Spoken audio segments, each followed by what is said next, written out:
नमस्कार दोस्तों, स्वागत है आपके अपने YouTube चैनल स्टडी मित्र पर। दोस्तों, आज की वीडियो में हम पढ़ेंगे गंगा नदी तंत्र के बारे में। इससे पहले वाले वीडियो में हमने सिंधु नदी तंत्र के बारे में जाना था, एस्चुरी डेल्टा क्या होते हैं उनमें अंतर समझा था, प्रायद्वीपीय नदियाँ और हिमालय की नदियों में क्या अंतर है वो भी हमने जाना था। तो अगर आपने वो वीडियो नहीं देखा है तो डिस्क्रिप्शन बॉक्स में आपको उस वीडियो का लिंक मिल जाएगा, वहाँ पर जाकर आप देख लेना। और चैनल पर नए हैं तो चैनल को सब्सक्राइब करना ना भूलें।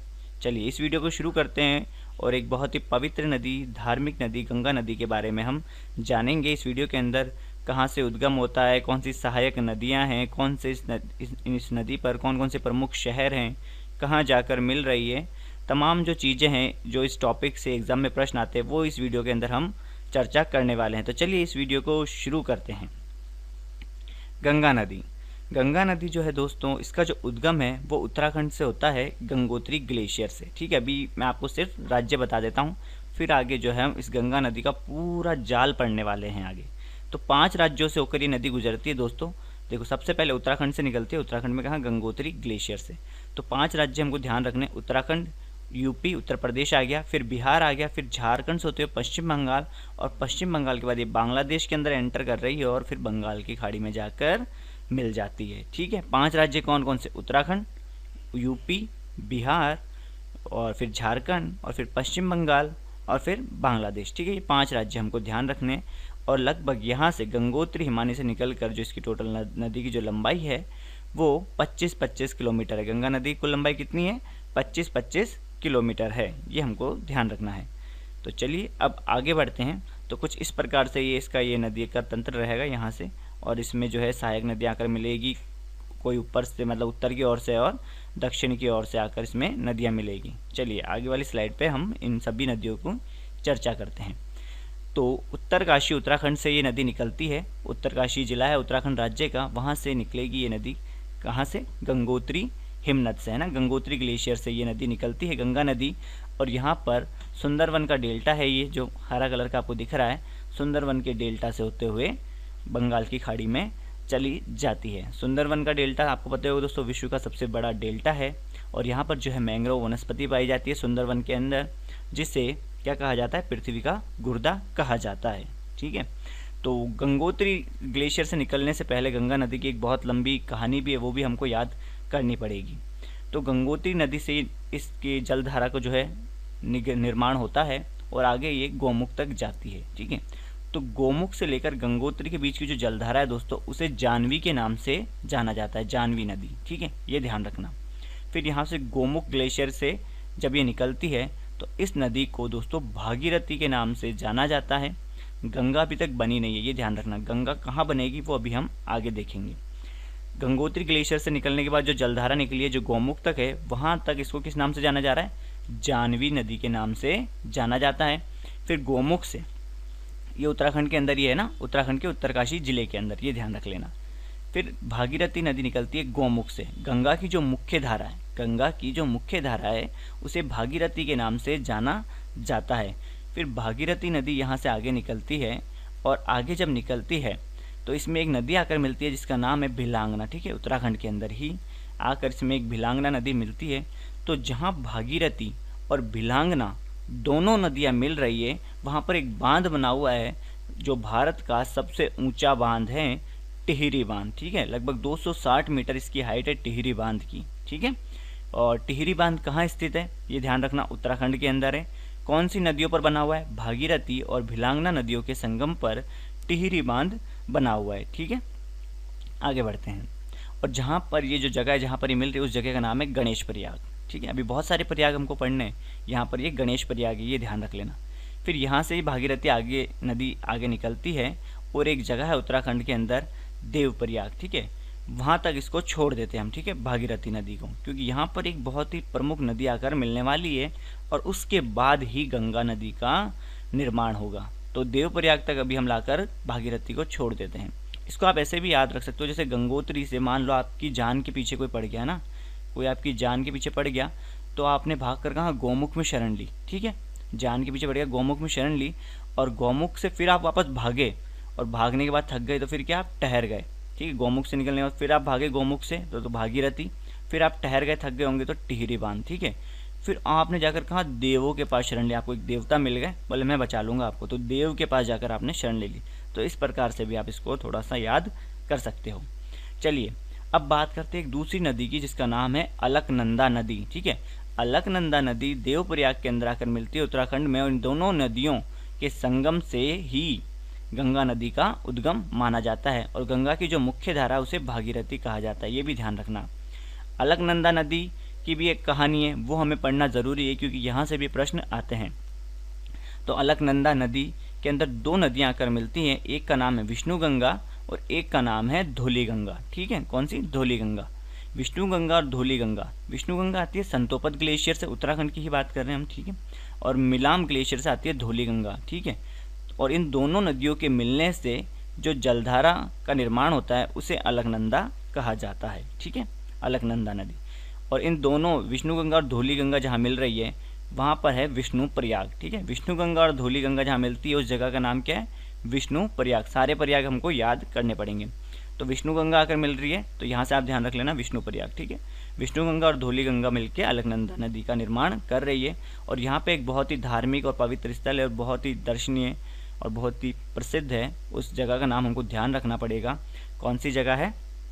बद्रीनाथ। ठीक है, तो बद्रीनाथ जो मंदिर है, तो अलकनंदा नदी जो है बद्रीनाथ के यहाँ से होते हुए निकलती है। जब यहाँ से आगे निकलती है तो इसमें एक नदी आकर मिल रही है दोस्तों यहाँ से, ये इस नदी का नाम है नंद की नदी। ठीक है, क्या नाम है? नंद की नदी। जहाँ आकर नंद की नदी मिलती है उसे हम कहते हैं नंद प्रयाग। ठीक है, पहले विष्णु प्रयाग, फिर नंद प्रयाग, फिर एक नदी और आकर मिलती है दाईं ओर से। ठीक है, सॉरी बाईं ओर से। ठीक है, जैसे अलकनंदा निकली तो दाईं ओर से तो नंद की मिली, अब बाईं ओर से इसमें एक नदी आकर मिलने वाली है जिसका नाम है पिंडार नदी। और पिंडार नदी जिस जगह अलकनंदा में मिलती है उसे कहते हैं कर्ण प्रयाग। इसको आप ऐसे ध्यान रख लो। देखो महाभारत के अंदर थे कर्ण, कर्ण किसकी टीम में थे? कौरवों की टीम में। और सामने वाले अपोजिट कौन थे? पांडव थे। तो पांडव मिलने आ रहे हैं किससे? कौरव से या कर्ण से। ठीक है, तो पांडव से आप पिंडार नदी ध्यान रख लेना। चलिए आगे बढ़ते हैं और दूसरे प्रयाग की ओर चलते हैं। आगे कौन सा प्रयाग आ रहा है? तो एक नदी आकर मिलती है दाईं ओर से जिसका नाम है मंदाकिनी नदी, और मंदाकिनी नदी जहाँ पर मिल रही है अलकनंदा के अंदर उस जगह का नाम है रुद्रप्रयाग। पहले विष्णु प्रयाग, फिर नंद प्रयाग, फिर कर्ण प्रयाग और फिर रुद्रप्रयाग। तो मंदाकिनी नदी के किनारे एक और बहुत ही दर्शनीय स्थल है, धार्मिक स्थल, जिसका नाम है केदारनाथ। मंदाकिनी में देखो किनी आ रहा है ना, यहाँ से ध्यान रख लेना केदारनाथ। ठीक है, जबकि बद्रीनाथ अलकनंदा नदी के किनारे हैं स्थित है। तो हमको सारे प्रयाग भी ध्यान रखने। ठीक है, अब रुद्र प्रयाग को आप ऐसे ध्यान रख सकते हो कि भाई रुद्र का मतलब क्या होता है? क्रोध। अगर क्रोध अगर आपको आया है तो वापस शांत भी तो होगा, कम भी तो होगा। कम यानी शांत, यानी क्या? मंद। भाई कम भी तो होगा आपका गुस्सा। तो मंदाकिनी नदी किनारे जो है रुद्र प्रयाग, मतलब अलकनंदा और मंदाकिनी जहाँ मिलती है उस जगह का नाम क्या है? रुद्र प्रयाग। फिर अलकनंदा आगे निकलती है और देव प्रयाग के अंदर जाकर भागीरथी में मिल जाती है, और यहाँ से गंगा नदी का निर्माण होता है। अब गंगा नदी पर स्थित दोस्तों मैं कुछ प्रमुख शहरों के नाम आपको बता देता हूँ, फिर इसकी सहायक नदियों पर हम चर्चा करेंगे। ठीक है, तो प्रमुख शहर आप देखते जाइए साथ में। देखो ऋषिकेश हरिद्वार के अंदर स्थित है। ठीक है, सॉरी उत्तराखंड में स्थित है, और ऋषिकेश से थोड़ा सा आगे हरिद्वार स्थित है, ये भी उत्तराखंड में ही है। ठीक है, ऋषिकेश हरिद्वार, ये सारी जो कहानी थी अभी तक, ये जो भी कहानी चल रही थी, ये सारी कहानी क्या है? उत्तराखंड की है। ठीक है, आगे बढ़ते हैं। फिर यूपी के अंदर कन्नौज नाम का शहर आ जाएगा गंगा नदी पर, फिर कानपुर, कन्नौज के बाद कानपुर, फिर प्रयागराज जिसका प्राचीन नाम, पुराना नाम क्या है? इलाहाबाद है। ठीक है, इलाहाबाद का नया नाम क्या है? प्रयागराज है। फिर वाराणसी आ जाएगा यूपी के अंदर ही। फिर हम चल जाएंगे बिहार के अंदर, बक्सर, पटना, भागलपुर और कटिहार। ठीक है, अब इसकी सहायक नदी की बात कर लेते हैं। तो कौन कौन से प्रमुख शहर आपने देख लिए? ऋषिकेश, हरिद्वार, कन्नौज, कानपुर, प्रयागराज, वाराणसी, बक्सर, पटना, भागलपुर और कटिहार, ये गंगा नदी के किनारे स्थित है। तो सबसे पहली सहायक नदी की बात करते हैं जो कि गंगा नदी के बाईं ओर से आकर मिल रही है। ठीक है, आप बायां और दायां तो समझते होंगे दोस्तों, खैर ठीक है ना, लेफ्ट और राइट। तो लेफ्ट की ओर से है ना, बाईं ओर से सबसे पहली जो सहायक नदी आकर मिलती है उसका नाम है रामगंगा, जो कि उत्तराखंड में नैनीताल से आ रही है और यूपी के अंदर आकर कन्नौज में मिल जाती है। ठीक है, रामगंगा नदी कहाँ से आ रही है? उत्तराखंड से आ रही है, नैनीताल से, और कन्नौज यूपी के अंदर आकर गंगा नदी में मिल जाती है। तो गंगा नदी में पहली बाईं ओर से मिलने वाली जो सहायक नदी है वो कौन सी है? रामगंगा नदी है। चलिए आगे बढ़ते हैं और दूसरी नदी की बात करते हैं। तो गोमती नदी, गोमती नदी आती है दोस्तों गोमत ताल यूपी से ही ये नदी आती है, और कहाँ पर मिल रही है, ये मिलती है वाराणसी के अंदर। ठीक है, बाईं ओर से मिलने वाली नदी, अभी हम सारी नदियाँ जो है बाईं ओर की पढ़ेंगे, दाईं ओर की फिर बाद में पढ़ेंगे। तो रामगंगा हो गई, फिर गोमती नदी अगर मिलती है वाराणसी के अंदर, गंगा नदी के अंदर। इस पर 2 प्रमुख शहर स्थित है गोमती नदी पर, वो ध्यान रख लेना। एक का नाम है लखनऊ और एक का नाम है जौनपुर। ठीक है, लखनऊ और जौनपुर जो कौन सी नदी के किनारे स्थित है, गोमती नदी के किनारे स्थित है। गोमती नदी यूपी में गोमत ताल से आती है और कहाँ पर मिल जाती है, वाराणसी के अंदर गंगा नदी में मिल जाती है। फिर एक बहुत ही लंबी नदी अगर इसमें मिलती है, इसका नाम है घाघरा, 1000 किलोमीटर से भी ज़्यादा लंबी नदी है। और घाघरा नदी को दोस्तों कर्णाली के नाम से जाना जाता है, जहाँ से ये बहकर आती है, तिब्बत है ना, तिब्बत से आती है और नेपाल के अंदर इसको जो है कर्णाली नदी के नाम से जाना जाता है।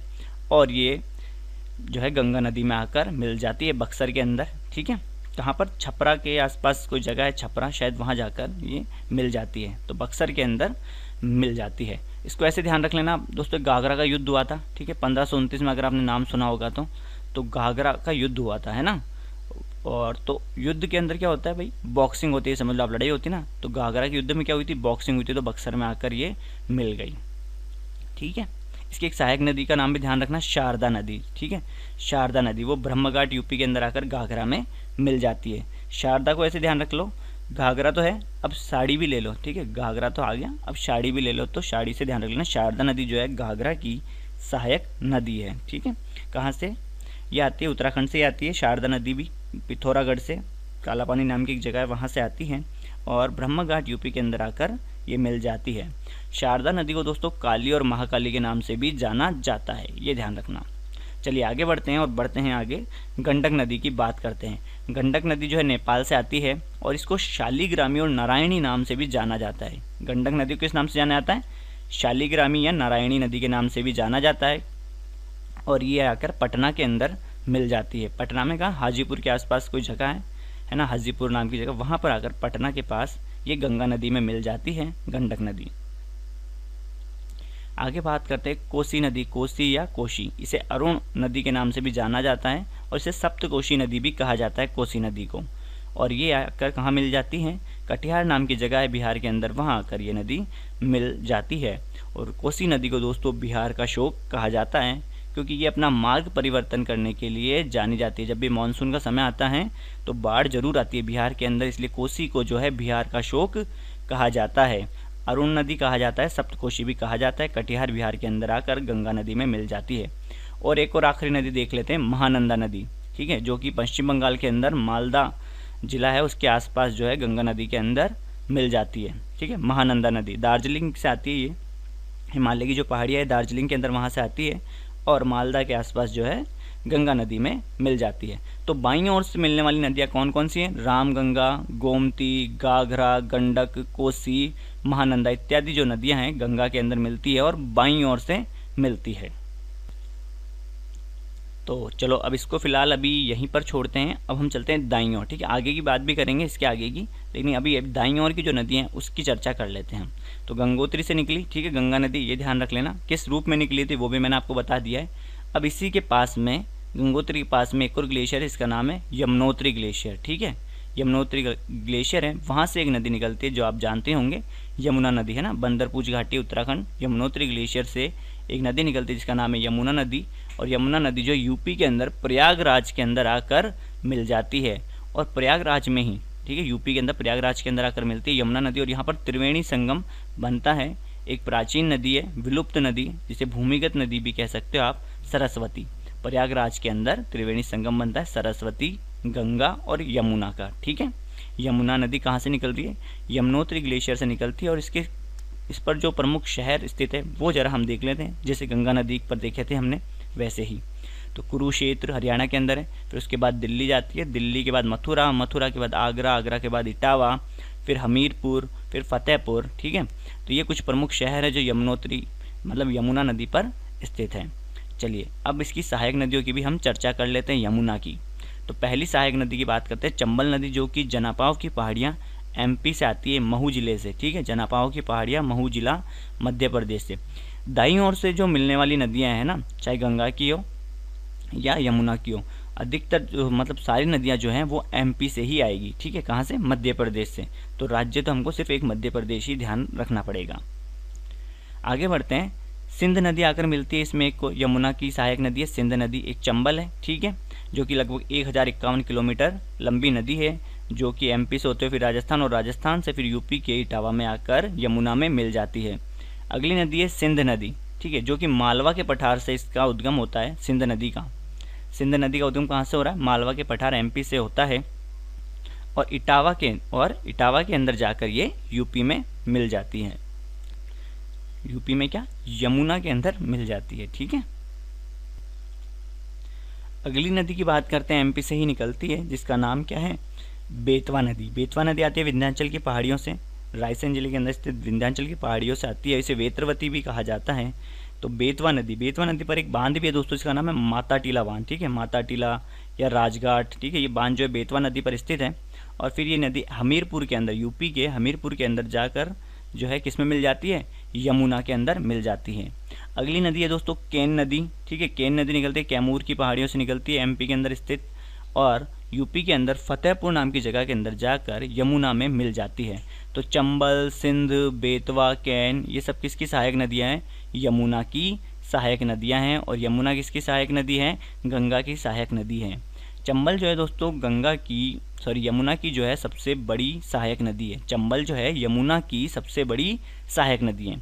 चलिए, केन नदी कहाँ से निकली? कैमूर की पहाड़ियों से निकली। बेतवा कहाँ से निकली? विंध्याचल की पहाड़ियों से निकली, एमपी से। सिंध नदी कहाँ से निकली? मालवा के पठार से निकली। और चंबल नदी जो है जनापाव की पहाड़ियों से निकली, एमपी से, ठीक है। चारों नदी एमपी से निकल रही है और चारों जो है किसकी सहायक है? यमुना की सहायक है। सीरीज भी आप कंटिन्यू ध्यान रख लो, चंबल, सिंध, बेतवा, कैन। चलिए आगे बढ़ते हैं, एक और नदी की बात करते हैं जिसका नाम है टॉन्स नदी, ठीक है। क्या नाम है? टॉन्स नदी है, जो कि कैमूर की पहाड़ियों से ही निकलती है और प्रयागराज के पास ये नदी मिलती है। तो टॉन्स नदी दोस्तों, ये वाराणसी, थोड़ा सा इसको चेंज कर लेना, इसको इधर ऐसे ले आना, ठीक है। इसमें थोड़ा सा ये बनाने में मिस्टेक हो गई है, तो थोड़ा सा अपने हिसाब से करेक्शन कर लेना। प्रयागराज के आसपास ये मिलती है टॉन्स नदी, ठीक है, वाराणसी में नहीं, यहाँ पर कहीं मिलती है प्रयागराज के पास गंगा नदी के अंदर, ठीक है। इसको काट लेना आप, इसको थोड़ा सा आप नक्शा बनाओगे चेंजेस कर लेना, ठीक है। तो टॉन्स नदी जो है कहाँ से निकलती है? कैमूर की पहाड़ियों से निकलती है और प्रयागराज के पास आकर गंगा नदी में मिल जाती है। और इसको दोस्तों तमास या तमसा नदी के नाम से जाना जाता है। कौन सी? तमसा, है ना, तमसा या तमास, ये ध्यान रख लेना, ठीक है।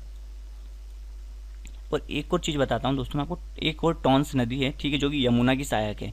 ये वाली तो क्या है? गंगा की सहायक है ना। टॉन्स जो रिवर है ये गंगा की सहायक है, जिसे तमास रिवर के नाम से भी जाना जाता है। और एक यहीं पर एक और नदी है यमुना की सहायक नदी, है ना, जिसका नाम है टॉन्स नदी, ठीक है, जो कि बंदरपुर घाटी से ही निकलती है और देहरादून के अंदर यमुना में मिल जाती है। तो दो नदियाँ हो गई टॉन्स नाम से, ये ध्यान रख लेना। चलिए आगे बढ़ते हैं, इसका करेक्शन जरूर कर लेना, ठीक है, टॉन्स का, ठीक है। कहाँ पर मिलेगी? प्रयागराज के आसपास जो है गंगा नदी के अंदर जाकर मिल जाएगी टॉन्स नदी। आगे बढ़ते हैं, सोन नदी की बात करते हैं। सोन नदी का जो उद्गम है दोस्तों अमरकंटक की पहाड़ियों से होता है, जो कि एमपी के अंदर स्थित है।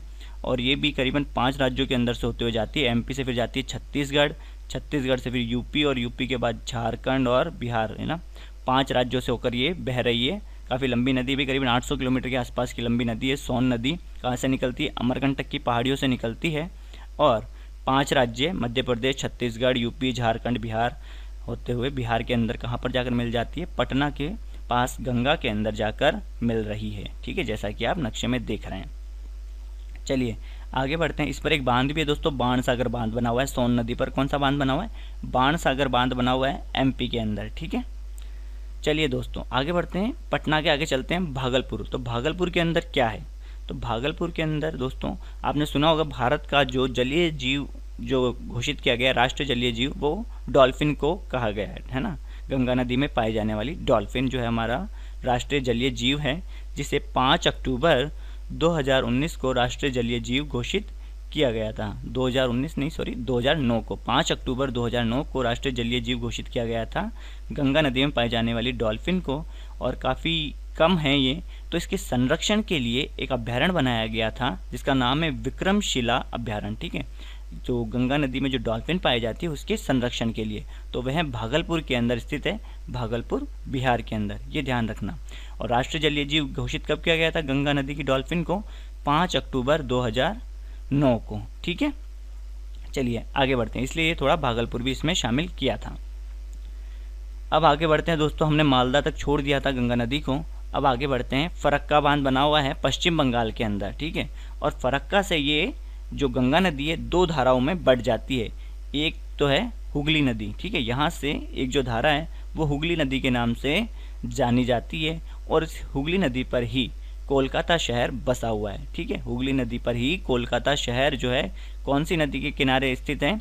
हुगली नदी के किनारे स्थित है, ये ध्यान रखना। इसमें एक सहायक नदी आकर मिलती है इसकी, दामोदर नदी, ठीक है। दामोदर नदी कहाँ से निकलती है? छोटा नागपुर के पठार झारखंड से निकलती है दामोदर नदी, जो कि हुगली की सहायक नदी है और हावड़ा के आसपास जो है हुगली के अंदर मिल जाती है, ठीक है। ये तो बात हो गई हुगली नदी की। और जब गंगा नदी यहाँ से फरक्का के आगे निकलती है और जब पश्चिम बंगाल में एंटर करती है, ठीक है, सॉरी पश्चिम बंगाल तो वैसे आ चुकी है, बांग्लादेश में जब एंटर करती है तो इसे पद्मा नाम से जाना जाता है। गंगा नदी को किस नाम से जाना जाता है? पद्मा नाम से जाना जाता है बांग्लादेश के अंदर। और इसमें एक नदी आकर मिलती है ब्रह्मपुत्र, ठीक है। और ब्रह्मपुत्र नदी को बांग्लादेश में जमुना नदी के नाम से जाना जाता है। तो पद्मा के अंदर जमुना नदी आकर मिलती है बांग्लादेश के अंदर, नवाबगंज के आसपास। फिर आगे निकलती है पद्मा, यहाँ से जमुना इसमें मिल चुकी है और पद्मा आगे निकलती है और इसमें एक नदी आकर मिलती है मेघना नदी, ठीक है। कौन सी नदी आकर मिलती है? मेघना। और ये जो जलधारा है चाहे पद्मा की या जमुना की, ठीक है, ये मेघना के साथ मिलकर मेघना के रूप में आगे बंगाल की खाड़ी में जाकर मिल जाती है, ठीक है। और इन्हीं पर जो है दोस्तों ये टोटल जो है ये पूरा ये सुंदरवन का डेल्टा बना हुआ है इन्हीं नदियों के किनारे, जो विश्व का सबसे बड़ा डेल्टा है, ये ध्यान रखना आप। तो ये थी दोस्तों कुछ प्रमुख बातें जो मैंने आपको गंगा नदी के बारे में बताई हैं। आशा करता हूँ आपको ये वीडियो पसंद आया होगा। वीडियो अगर अच्छा लगा हो तो वीडियो को अपने दोस्तों के साथ शेयर ज़रूर करें और एक करेक्शन ज़रूर कर लेना याद से, ये टॉन्स नदी वाला, ठीक है, कहीं मिस्टेक ना हो जाए आपका, ये इसको प्रयागराज के आसपास जाकर मिला देना, ठीक है। मिलेंगे नेक्स्ट वीडियो में। जय हिंद, जय भारत।